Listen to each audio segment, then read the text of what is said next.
Colleagues ಮತ್ತು brothers, ನಮ್ಮ ಏರಿಯಾದ ಶಾಸಕರು ಹಾಗೂ ಮಾಜಿ ಮಂತ್ರಿ ತನ್ವೀರ್ ಸೇಠ್ ಸಾಹೇಬ್ರಿಗೆ ಇವತ್ತು ಅಸೋಸಿಯೇಷನ್ ಫಾರ್ಮೇಷನ್ ಮಾಡೋದು ಪ್ರೋಗ್ರಾಮಲ್ಲಿ ಇನ್ವೈಟ್ ಮಾಡಿದ್ದಾರೆ. ಸೊ ನಮ್ಮ ಶಾಸಕರಿಗೆ ಆಮೇಲೆ ತನ್ವೀರ್ ಸೇಠ್ ಸಾಹೇಬ್ರಿಗೆ ನಮ್ಮ ಪ್ರೆಸಿಡೆಂಟ್ ಫರ್ಜಾನ್ ಮತ್ತು ಸೆಕ್ರೆಟರಿ ಜಮೀರ್ ಮತ್ತು ಕೊಲೀಗ್ ಮತ್ತು ಎಲ್ಲ ಫೋಟೋಗ್ರಾಫರ್ಗಳಿಂದ ಸ್ವಾಗತ ಮತ್ತು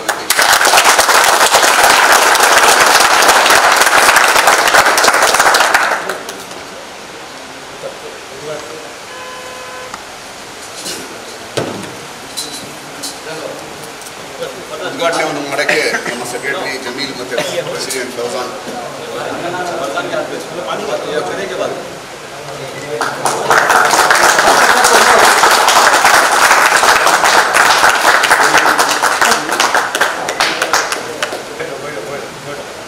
ನಮ್ಮ ತನ್ವೀರ್ ಸೇಠ್ ಸಾಹೇಬರು ಈ ಮುಂದೆ ಮಾತಾಡ್ತಾರೆ.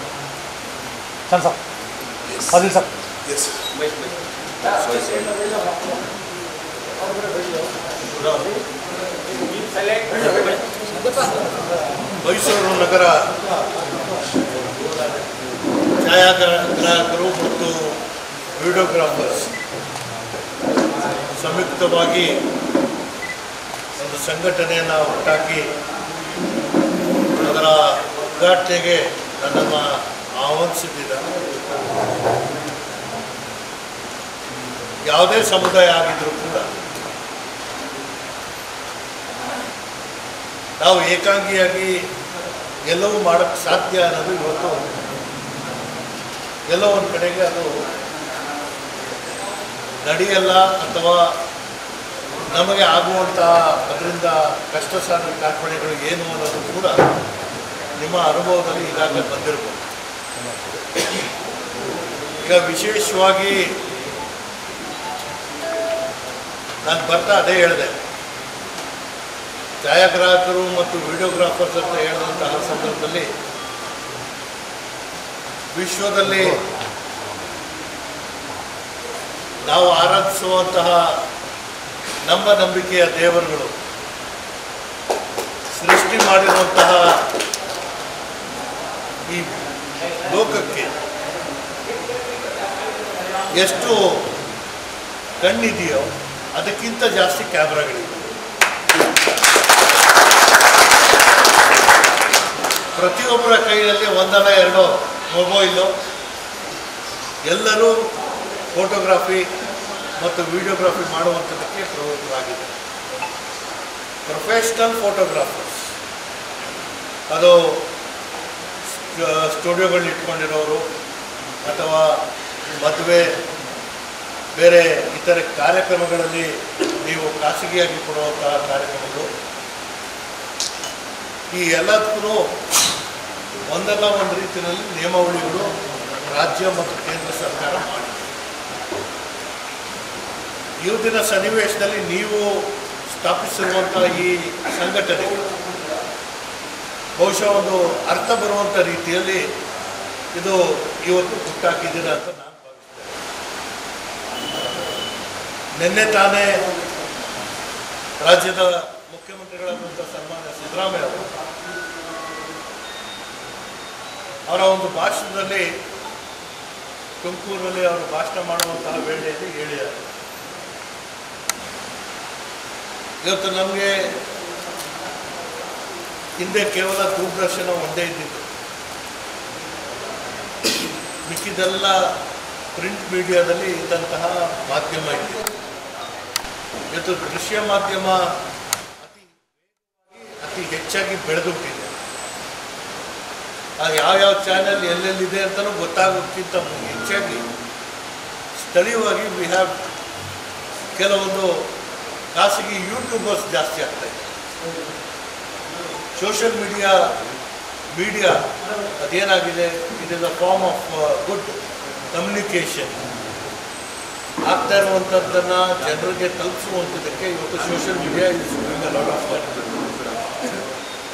ಈ ಎಲ್ಲ ದೃಷ್ಟಿಯಿಂದ ಪ್ರೈವೇಟ್ ಯೂಟ್ಯೂಬರ್ಸ್ಗೆ ಲೈಸೆನ್ಸಿಂಗ್ ಕೊಡುವಂಥ ವಿಚಾರ ಮಾನ್ಯ ಮುಖ್ಯಮಂತ್ರಿಗಳು ಮಾತಾಡಿದ್ದಾರೆ. ಇದು ಯಾರಿಗೂ ಕಡಿವಾಣ ಹಾಕಬೇಕು ಅನ್ನೋದಲ್ಲ,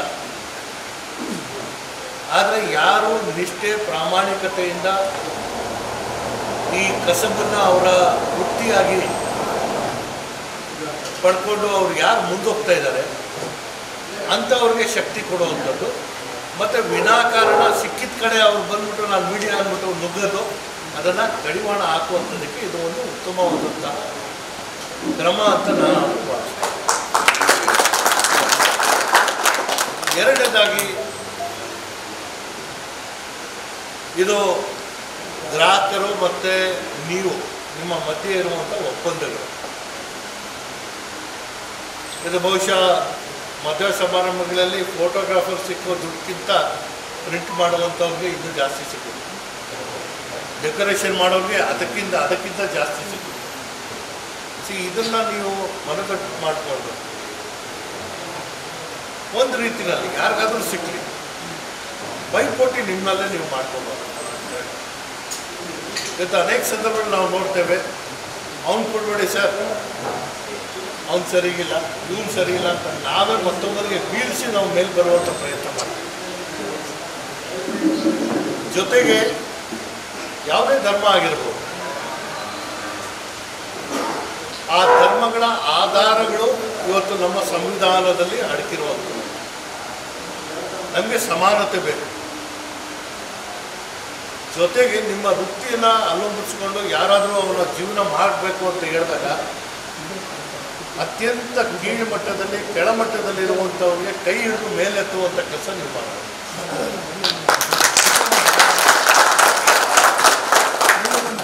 ಅದಾದರೆ ಮಾತ್ರ ನಿಮ್ಮ ವೃತ್ತಿಯನ್ನು ಜೀವಂತವಾಗಿ ಇಟ್ಕೊಳ್ಳುವಂಥದ್ದು, ಜೊತೆಗೆ ನಿಮ್ಮ ವೃತ್ತಿಗೆ ಹೊಸದಾಗಿ ಬರುವಂಥವ್ರಿಗೆ ಶಕ್ತಿ ಕೊಡುವಂಥ ಕೆಲಸ ನೀವು ಮಾಡಬೇಕು. ಸಂಘಟನೆ ಮಾಡುವಂಥ ದೃಷ್ಟಿಕೋನಗಳು ನಿಮ್ಗೆ ಏನಾಗಿದೆ, ನೀವು ಈ ಸಂಘಟನೆಯಿಂದ ಮಾಡಬೇಕಾದಂಥ ಯಾವ ವಿಚಾರಗಳನ್ನ ನೀವು ಆಧಾರ ಮಾಡಿ ಇಟ್ಕೊಂಡು ಇದು ಸಂಘಟನೆ ಮಾಡಿದ್ದೀರಾ, ಆ ಎಲ್ಲದಕ್ಕೂ ಉತ್ತರ ಬರಬೇಕಾದ್ರೆ ನಿಮ್ಮ ಸಂಘಟನೆಯಲ್ಲಿ ನೋಂದಾಯಿಸಿದಂತಹ ಪ್ರತಿಯೊಬ್ಬರಿಗೂ ಅವ್ರಿಗೆ ಸಿಗಬೇಕಾಗಿರುವಂಥ ಗೌರವ ಮತ್ತು ಸಮಾನತೆ ಸಿಗಬೇಕು. ಅಧ್ಯಕ್ಷ ಮಾಡಿದ್ದೀವಿ, ಕಾರ್ಯದರ್ಶಿ ಜಮೀಲ್ ಮಾಡಿದ್ದೀವಿ, ಇಲ್ಲಿ ಅಧ್ಯಕ್ಷರು ಮಾಡಿದ್ದೀವಿ ಫೈಜಾನ್ನ, ಈಗ ನಮ್ಮ ಎಲ್ಲಿ ಮೋಹನ್ ನಾವು ಟ್ರೆಷರರ್ ಮಾಡಿದ್ದೀವಿ. ಅಷ್ಟಕ್ಕೆ ಇದು ನಿಲ್ಲಲ್ಲ. ಯಾರು ಜವಾಬ್ದಾರಿ ತಗೋತಾರೆ ಅವರು ನಿಮ್ಮ ಮಧ್ಯೆ ಹೋಗ್ತಾರೆ. ಯಾರು ಅಸೋಸಿಯೇಷನ್ನಲ್ಲಿ ಕೆಲಸ ಮಾಡ್ತಾರೆ ಅವ್ರ ಸ್ಥಾನ ಬೇರೆ, ನಿಮ್ಮ ಸ್ಥಾನ ಬೇರೆ ಅನ್ನೋದಲ್ಲ. ನಮ್ಮ ಎಲ್ಲರ ಹಿತವನ್ನು ಕಾಪಾಡುವಂಥದ್ದಕ್ಕೆ ಮುಂಚೂಣಿಯಲ್ಲಿರೋರಿಗೆ ನಾವು ಗೌರವ ಕೊಡಬೇಕು, ಅವ್ರಿಗೆ ಒಂದು ಸ್ಥಾನದಲ್ಲಿ ಕೂರಿಸ್ಬೇಕು. ಆದರೆ ನಮಗಿರುವಂಥ ನೋವು ಏನು, ಯಾವುದೇ ಒಂದು ವೃತ್ತಿಯಾಗಿರ್ಬೋದು, ಯಾವುದೇ ಒಂದು ಜೀವನೋಪಯೋಗದಲ್ಲಾಗಿರ್ಬೋದು, ಯಾವುದೇ ಶಾರ್ಟ್ಕಟ್ ಇಲ್ಲ. ಶ್ರಮ ಇಲ್ಲದೆ ಫಲ ಇಲ್ಲ. ಜೊತೆಗೆ ನಿಮ್ಮ ವೃತ್ತಿಯಲ್ಲಿ ಹೆಸರು ಗಳಿಸ್ಕೊಳ್ಳೋದು ಭಾಳ ಕಷ್ಟ. ಹೆಸರು ಗಳಿಸ್ಕೊಂಡಂತಹ ಸಂದರ್ಭದಲ್ಲಿ ಅದನ್ನು ಉಳಿಸ್ಕೊಂಡು ಹೋಗೋದು ಇನ್ನಷ್ಟು ಕಷ್ಟ. ಇದನ್ನು ಮನಸ್ಸಲ್ಲಿ ಇಟ್ಕೊಂಡಂತಹ ಸಂದರ್ಭದಲ್ಲಿ ನಿಮ್ಮ ಮೇಲೆ ಜವಾಬ್ದಾರಿ ಬರುವಂಥದ್ದು ಏನಂದರೆ, ಮೈಸೂರು ನಗರ ವ್ಯಾಪ್ತಿಯಲ್ಲಿ ಯಾರೂ ಬಿಟ್ಟೋಗಬಾರ್ದು. ಜೊತೆಗೆ ನಿಮ್ಮಲ್ಲಿ ಒಂದು ಉದ್ದೇಶಗಳು ಸ್ಪಷ್ಟವಾಗಿರ್ಬೇಕು. ನಾವು ಏನು ಮಾಡ್ತೀವಿ, ಏನು ಮಾಡಲ್ಲ. ಸಂಘಟಿತವಾಗಿ ನಿಮ್ಮ ಬೇಡಿಕೆಗಳನ್ನ ನೀವು ನಮ್ಮ ಮುಂದೆ ಇಟ್ಟಾಗ ಅದಕ್ಕೆ ಏನಾದರೂ ಒಂದು ಸಹಾಯ ಸರ್ಕಾರದಿಂದ ಯಾವ ರೂಪದಲ್ಲಿ ಕೊಡಿಸ್ಬೋದು ಅನ್ನೋದು ಮಾಡ್ತೀವಿ. ಈ ಎಲ್ಲದಕ್ಕಿಂತ ಹೆಚ್ಚಾಗಿ ಏನಾಗಿದೆ ಅಂತ ಹೇಳಿದಾಗ, ಸೆಲ್ಫ್ ಎಂಪ್ಲಾಯ್ಡ್ ಎಲ್ಲರೂ, ನೀವು ಫೋಟೋಗ್ರಾಫರ್ಸು ಒಂದು ಸ್ಟುಡಿಯೋ ಇಟ್ಕೊಂಡಂತಹ ಸಂದರ್ಭದಲ್ಲಿ ಅಥವಾ ಒಂದು ಕ್ಯಾಮ್ರಾ ಇಟ್ಕೊಂಡಂತಹ ಸಂದರ್ಭದಲ್ಲಿ ಆ ವೃತ್ತಿಗೆ ಮಾಲೀಕರಿಗೆ ಅದನ್ನು ಮನಗಂಡಿಕೊಂಡು ನಿಮ್ಮ ಜೊತೆಗೆ ಸಹಾಯ ಮಾಡುವಂಥದ್ದಕ್ಕೆ ನಿಮ್ಮ ಜೊತೆ ಇರುವಂಥದ್ದು ಸ್ಟುಡಿಯೋದಲ್ಲಿ ಕೆಲಸ ಮಾಡ್ಬೋದು, ಅಥವಾ ಪ್ರಿಂಟಿಂಗ್ ಮಾಡ್ಬೋದು, ಅಥವಾ ಅವರು ನಿಮ್ಮ ಯಾವುದೇ ರೀತಿಯಲ್ಲಿ ನಿಮ್ಮ ಸಹಾಯಕ್ಕೆ ನಿಂತಿರೋರಿಗೆ ಅವ್ರಿಗೂ ಶಕ್ತಿ ಕೊಡುವಂಥ ಕೆಲಸ ನೀವು ಕೆರೆಯಿಂದ ಒಂದಷ್ಟು ನೀರು ಹೊರಗ್ತಂದರೆ ಕೆರೆಗೇನೋ ನಷ್ಟ ಆಗಲ್ಲ. ಆದರೆ ತಗೊಂಡವನಿಗೆ ಅದರ ಅವಶ್ಯಕತೆ ಇತ್ತು, ಅವ್ನು ತಗೊಂಡಿದ್ದಾರೆ. ಅದೇ ರೀತಿಯಲ್ಲಿ ನೀವೆಲ್ಲರೂ ಬಾಳಿ ಬದುಕಬೇಕು ಅಂತ ಹೇಳುವಂತಹ ಸಂದರ್ಭದಲ್ಲಿ ನಿಮ್ಮ ಮುಂದೆ ಬರುವಂಥ ಕಷ್ಟಕ್ಕೆ ಯಾವ ರೀತಿಯ ನಿರ್ವಹಣೆ ಮಾಡ್ಕೋಬೇಕು ಅನ್ನೋದನ್ನು ಆಲೋಚನೆ ಮಾಡಿ. ಸರ್ಕಾರ ಎಲ್ಲವೂ ಮಾಡಿಕೊಡುತ್ತೆ ಅಂತ ಹೇಳಿದಾಗ ಅದು ನಂಬಕ್ಕೆ ಸಾಧ್ಯನೇ ಇಲ್ಲ. ಸರ್ಕಾರ ಮಾಡಬೇಕಾಗಿರುವಂಥ ತನ್ನ ಕೆಲಸ, ತನ್ನ ಯೋಜನೆಗಳೇನಿದೆ ಅದನ್ನು ಮಾಡ್ಕೊಂಡು ಹೋಗುತ್ತೆ. ಸಮುದ್ರದಲ್ಲಿರುವಂಥ ಎಲ್ಲ ಮೀನುಗಳಿಗೂ ಹೊಟ್ಟೆ ತುಂಬ ತಿನ್ನಿಸ್ಬೇಕು ಅನ್ನೋ ಆಸೆ ನಮ್ದಿರೋದು. ನಾವು ಎಷ್ಟು ಮೂಟೆ ತೊಗೊಂಡು ಹೋಗ್ಸೋದು, ಯಾವ ಮೀನು ತಿಂದು ಯಾವ ತಿಂದಿಲ್ಲ ನಮ್ಗೆ ಗೊತ್ತಾಗಲ್ಲ. ಅದೇ ರೀತಿಯಲ್ಲಿ ಒಂದು ಜನಪರವಾದಂಥ ಸರ್ಕಾರ ಯೋಜನೆ ಕೊಡುತ್ತೆ. ಆ ಯೋಜನೆಯ ಲಾಭ ಯಾರು ಪಡ್ಕೊಂಡ್ರು ಯಾರು ಪಡ್ಕೊಂಡಿಲ್ಲ ಅನ್ನೋದು ನಮ್ಗೆ ಗೊತ್ತಾಗಲ್ಲ. ನಿಮ್ಮ ಅಸೋಸಿಯೇಷನ್ ಮೂಲಕ ರಿಜಿಸ್ಟರ್ ಆಗಿರುವಂಥ ನಿಮ್ಮ ಫೋಟೋಗ್ರಾಫರ್ಸ್, ವಿಡಿಯೋಗ್ರಾಫರ್ಸ್ ಮತ್ತು ಅವರ ಜೊತೆಗೆ ಕೆಲಸ ಮಾಡುವಂತಹ ಸಿಬ್ಬಂದಿಗೆ ಮೊಟ್ಟ ಮೊದಲಾಗಿ ಒಂದು ಇನ್ಶೂರೆನ್ಸ್ ಮಾಡುವಂಥ ಕೆಲಸಕ್ಕೆ ಮುಂದಾಗಿ, ಹೆಲ್ತ್ ಇನ್ಶೂರೆನ್ಸ್. ನೀವು ಸರಿಯೋ ತಪ್ಪು ಈ ವೃತ್ತಿಯಲ್ಲಿ ಬಂದ್ಬಿಟ್ಟಿದೆ. ಕಷ್ಟ ಇದೆಯೋ ಸುಖ ಇದೆಯೋ ಅದನ್ನು ಯಾರೂ ಕೇಳೋಕ್ಕೋಗಲ್ಲ. ಸಂಪಾದನೆ ಮಾಡಿದ್ರೆ ಅದು ನಿಮಗೆ, ನಷ್ಟ ಆದರೂ ನಿಮಗೆ, ಎಲ್ಲೋ ತೊಂದರೆ ಸಿಕ್ಕಾಕೊಂಡಿದ್ರೆ ನಿಮಗೆ. ಆದರೆ ಒಂದು ಹೇಳ್ತದೆ, ಬದುಕುವಂಥ ವಿಧಾನಕ್ಕೆ ನಾವು ಮುಂದಾದಂತಹ ಸಂದರ್ಭದಲ್ಲಿ ನಾವು ಏನು ಕಷ್ಟಪಡ್ತಾ ಇದ್ದೀವಿ, ನಾಳೆ ನಮ್ಮ ಮಕ್ಕಳು ಕಷ್ಟಪಡಬಾರ್ದು ಅನ್ನೋದಿದ್ದರೆ ನಿಮ್ಮ ಮಕ್ಕಳಿಗೆ ಉತ್ತಮವಾದಂಥ ಶಿಕ್ಷಣ ಕೊಡ್ತಾರೆ.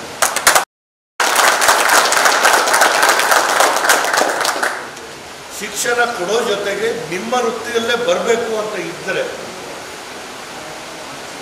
ಫೋಟೋಗ್ರಾಫಿ ಜೊತೆಗೆ ಡಿಜಿಟಲ್ ಪ್ಲ್ಯಾಟ್ಫಾರ್ಮ್ಗಳಲ್ಲಿ ಅವರಿಗೆ ವಿಶೇಷವಾದಂತಹ ಶೈಕ್ಷಣಿಕ ಸೌಲಭ್ಯ ನಾಳೆ ಮತ್ತೊಬ್ಬರಿಗೆ ಮಾದರಿ ಆಗಬೇಕು. ಇವತ್ತು ಅದನ್ನು ಬಂದಂತಹ ಸಂದರ್ಭದಲ್ಲಿ ನೀವು ಅದನ್ನು ಎಷ್ಟು ಸುಲಭವಾಗಿ ಮಾಡೋಕ್ಕೆ ಸಾಧ್ಯ ಆಗುತ್ತೆ. ಅದರ ಜೊತೆಗೆ ಪ್ರಾಮಾಣಿಕತೆ ನಿಮ್ಮ ವೃತ್ತಿಯಲ್ಲಿ ಬಹಳ ಪ್ರಮುಖವಾದಂತಹ ಪದ. ಮದುವೆ ಸಮಾರಂಭಗಳಾಗಿರ್ಬೋದು, ಮತ್ತೊಂದಾಗಿರ್ಬೋದು, ಫೋಟೋಗಳು ತೆಗೆದು ಎಲ್ಲ ತಂದ್ಕೊಡು ಅಂದರೆ ಮದುವೆ ಆಗಿ ಮಕ್ಕಳು ಹುಟ್ಬಿಡ್ತವೆ, ಕ್ಯಾಮ್ರಾ ಆಲ್ಬಮ್ ಬರಲ್ಲ. ಇಂಥ ಕಷ್ಟಗಳಿದೆ. ಯಾಕಾಗುತ್ತೆ ಅನ್ನೋದು ನಾನು ಅದನ್ನು ವಿಶ್ಲೇಷಣೆ ಮಾಡೋಕ್ಕೆ ಹೋಗಲ್ಲ. ಸಮಯ ಪ್ರಜ್ಞೆಯಲ್ಲಿ ನಿಮ್ಮ ಮುಂದೆ ಬರುವಂಥ ಗ್ರಾಹಕರಿಗೆ ಅವರಿಂದ ನಿಮ್ಗೆ ಅನುಕೂಲ ಆಗಬೇಕು ಅನ್ನೋದಿದ್ದರೆ ಅವರ ಸೇವೆ ಸಮಯಕ್ಕೆ ಮಾಡಬೇಕು. ಆವಾಗ ನಿಮ್ಮ ಏನೋ ನೀವು ಇರುವಂತಹ ಒಂದು ಸಾಕ್ಷಿ ಸಮಾಜದಲ್ಲಿ ಹುಡುಕಬೇಕು. ಇಲ್ಲ ಅಂತ ಹೇಳಿದ್ರೆ ಏನಾಗುತ್ತೆ, ಯಾರು ಬೇಕಾಗಿಲ್ಲ ಕಡೆ ನಾವೇ ನಮ್ಮ ಮೊಬೈಲ್ನಲ್ಲಿ ತಗೊಂಡೋಣ ಫೋಟೋಗಳು ಅದಾಗ್ಬಾರ್ದು. ನೀವು ಕೆಲಸ ಮಾಡೋದ್ರೂ ನಿಮ್ಗೆ ಸಿಗಬೇಕಾಗಿರುವಂಥ ಗೌರವಧನವೂ ಸಿಗಬೇಕು, ಗೌರವವೂ ಸಿಗಬೇಕು, ನಿಮ್ಮ ವೃತ್ತಿಗೂ ಗೌರವ ಬರಬೇಕು. ಜೊತೆಗೆ ಇರುವಂಥ ನ್ಯೂನತೆಗಳು, ನಿಮಗೆ ಎಲ್ಲೆಲ್ಲಿ ಕಷ್ಟಗಳಾಗ್ತಾಯಿದೆ ಆ ಕಷ್ಟಗಳಿಗೆ ಪರಿಹಾರ ಏನು ನೀವು ಲಿಸ್ಟ್ ಮಾಡಿ ನನಗೆ ಹೇಳಿದಾಗ ನಾನು ಯಾವ ಇಲಾಖೆಗೆ ಬರಬೇಕು, ಏನು ಮಾಡಬೇಕು, ನಿಮ್ಗೆ ಏನು ಶಕ್ತಿ ಕೊಡಬೇಕು ಅದು ಮಾಡಬೇಕು. ಎಲ್ಲವೂ ಯಶಸ್ಸನ್ನೇ ನೀವು ಬರ್ಕೊಂಡು ಕೂತಿದ್ರೆ ಯಾರೂ ಬೇಕಾಗಿಲ್ಲ. ಕಷ್ಟಗಳು ಏನಿದೆ ಅನ್ನೋದು ಬರೆದಾಗ ಅದಕ್ಕೆ ಪರಿಹಾರ ಏನು ಅಂತ ನಾವು ನನ್ನ ತಪ್ಪಿಂದ ಇದು ಕಷ್ಟ ಆಗ್ತಾಯಿತ್ತು ಅಥವಾ ಇರುವಂಥ ನಿಯಮಾವಳಿ ಪ್ರಕಾರ ಕಾನೂನಿನ ತೊಡಕಿಂದ ನಮ್ಗೆ ಕಷ್ಟ ಆಗ್ತಾಯಿದ್ವು. ಯಾಕಂದರೆ ಈಗ ನಿಮಗೆಲ್ಲರೂ ಒಂದು 15-20 ದಿನದ ಹಿಂದೆ ಅಥವಾ ಒಂದು ತಿಂಗಳ ಹಿಂದೆ ಮಾಧ್ಯಮದಲ್ಲೇ ನೋಡಿದ್ದೀರ, ಕಷ್ಟಪಟ್ಟು ಫುಟ್ಪಾತಲ್ಲಿ ವ್ಯಾಪಾರ ಮಾಡ್ತಾ ಇರುವಂಥ ತರಕಾರಿ ಮಾರೋರಿಗೆ, ನಿಮ್ಮ ಫಾಸ್ಟ್ ಫುಡ್ಡು ಮತ್ತು ಈ ಪಾನಿಪುರಿ ಮಾರೋರಿಗೆ GST ನೋಟಿಸ್ ಬಂತು. GST ನೋಟಿಸ್ ಬಂತು ಅನ್ನೋದಕ್ಕೆ ಅವನು ವಹಿವಾಟ ನಾನು UPIನಲ್ಲಿ ಮಾಡಲ್ಲ, ಕ್ಯಾಶಲ್ಲಿ ಕೊಡಿ ಅಂತ ಕೇಳುವಂಥದ್ದು ಇದು ಸರಿಯಲ್ಲ. ಭಾಳ ಪ್ರಮುಖವಾಗಿರುವಂಥದ್ದು ಈ ದೇಶದಲ್ಲಿ ನಾವು ಹುಟ್ಟಿದ್ದೇವೆ, ಇಲ್ಲೇ ಬದುಕ್ತಾ ಇರುವಂಥದ್ದು, ಇಲ್ಲೇ ಸಾಯೋರು. ಬೇರೆ ದೇಶಕ್ಕೆ ಹೋಗ್ಬೇಕಾದ್ರೆ ಪಾಸ್ಪೋರ್ಟ್ ಬೇಕು. ನಾವು ಈ ನಮ್ಮ ಕರ್ಮಭೂಮಿ ಇದೆ, ಜನ್ಮಭೂಮಿ ಇದೆ, ನಾವು ಸತ್ತರೆ ಇದೇ ಮಣ್ಣಲ್ಲಿ ಹೋಗ್ಬೇಕಾಗ್ತದೆ. ಅದನ್ನು ಮನಸ್ಸಲ್ಲಿ ಇಟ್ಕೊಂಡು ಇಲ್ಲಿರುವಂಥ ಕಾನೂನಿಗೆ ನಾವು ಗೌರವಿಸ್ಬೇಕಂದ್ರೆ ನಮ್ಮ ಕರ್ತವ್ಯ. ಈ ಕೆಲವು ಫೋಟೋಗ್ರಾಫರ್ಸು ಭಾಳ ಅರ್ಜೆಂಟ್ ಇದೆ ಹೆಲ್ಮೆಟ್ ಹಾಕೋಣ, ಅವ್ರಿಗೂ ರಿಯಾಯಿತಿ ಇಲ್ಲ. ಕಾನೂನು ಏನು ಹೇಳುತ್ತೆ ಅದು ಕೇಳೋದು. ಅಲ್ಲಿ ಏನಾದರೂ ಸಮಸ್ಯೆ ಇದ್ದಾಗ ಅದಕ್ಕೆ ಪರಿಹಾರ ಏನು ಅಂತ ನಾವು ಮಾತಾಡೋದು. ಜವಾಬ್ದಾರಿ ಇವತ್ತೇನು ಅಧ್ಯಕ್ಷರಾದ ಫೈಜಾನು, ಕಾರ್ಯದರ್ಶಿ ನಮ್ಮ ಜಮೀಲು, ನಮ್ಮ ಮೋಹನು, ನೀವೆಲ್ಲ ಯಾಕೆ ಪದಾಧಿಕಾರಿಗಳಾಗ್ತೀರ? ಇದು ಅಷ್ಟು ಸುಲಭವಾದಂಥ ಕುರ್ಚಿ ಅಲ್ಲ.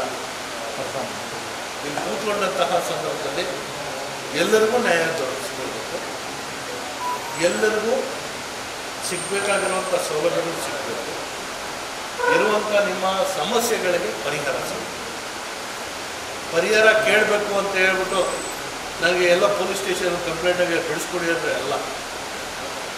ನಿಮ್ಮ ವೃತ್ತಿಗೆ ಬೇಕಾಗಿರುವಂತಹ ಶಕ್ತಿ, ನಿಮ್ಮ ವೃತ್ತಿನಲ್ಲಿರುವಂಥ ಸಮಸ್ಯೆಗಳಿಗೆ ಪರಿಹಾರ ಭಾಳ ಸ್ಪಷ್ಟವಾಗಿ ನಾವು ಸಂಘದಿಂದ ಯಾವ ರೀತಿಯ ಕೆಲಸ ಕಾರ್ಯಗಳನ್ನ ಬಯಸ್ತೀವಿ ಅನ್ನೋದನ್ನ ನೀವು ಸ್ಪಷ್ಟವಾಗಿ ನಾವು ಅರ್ಥ ಮಾಡಬೇಕು.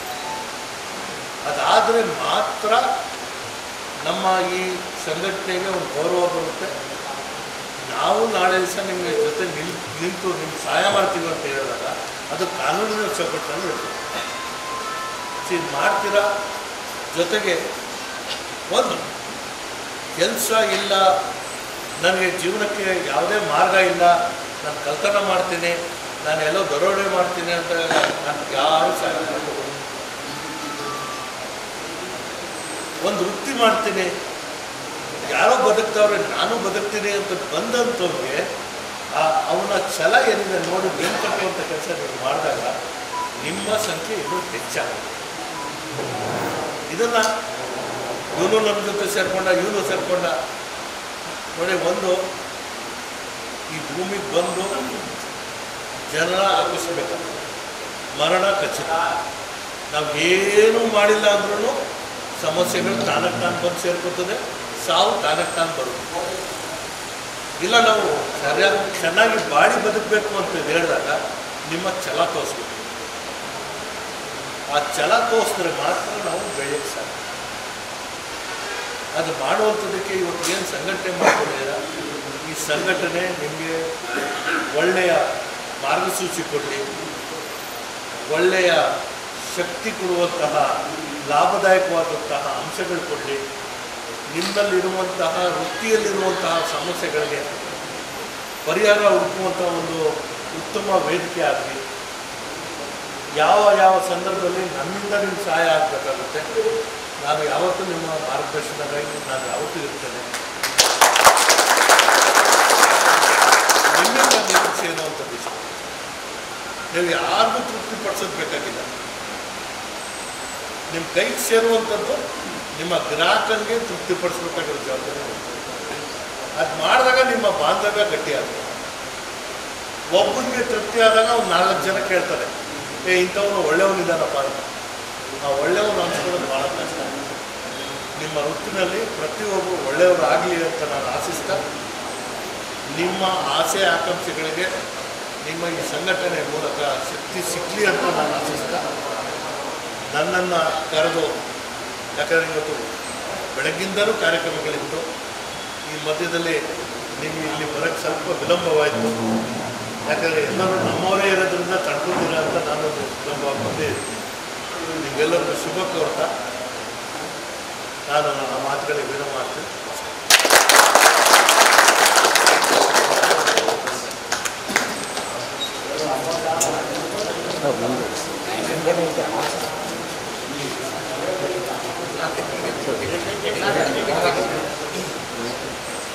अस्सलामुअलैकुम रहमतुल्लाहि व बरकातुहू। नमस्कार।